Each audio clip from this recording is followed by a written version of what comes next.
ನಮಸ್ಕಾರ ಎಲ್ಲರಿಗೂ ತುಲ್ನಾ ಟೇಸ್ಟಿ ಕಿಚನ್ಗೆ ಸ್ವಾಗತ. ಸೊ ಇಲ್ಲಿ ನಾವು ಕೊತ್ತಂಬರಿ ಸೊಪ್ಪಿನ ಚಟ್ನಿ ಹೇಗೆ ಮಾಡೋದಂತ ನಾನಿವತ್ತು ನಿಮಗೆ ಈ ವಿಡಿಯೋದಲ್ಲಿ ತಿಳಿಸಿಕೊಡ್ತೇನೆ ಫ್ರೆಂಡ್ಸ್. ಮೊದಲಿಗೆ ನಾನಿಲ್ಲಿ ನನಗೆ ಎಷ್ಟು ಬೇಕಷ್ಟು ಕೊತ್ತಂಬರಿ ಸೊಪ್ಪನ್ನು ತಗೊಂಡಿದ್ದೇನೆ. ಅದನ್ನು ನೀರಿಗೆ ಹಾಕಿ ಚೆನ್ನಾಗಿ ತೊಳಿಬೇಕು.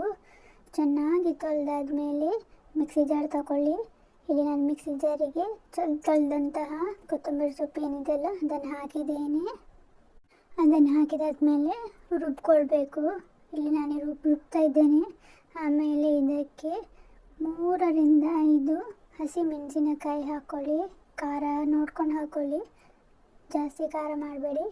ಆಮೇಲೆ ಇಲ್ಲಿ ನಾನು ಬೆಳ್ಳುಳ್ಳಿ ಒಂದು 5ರಿಂದ 6 ಹೆಸರು ಬೆಳ್ಳುಳ್ಳಿ ತಗೊಂಡಿದ್ದೇನೆ.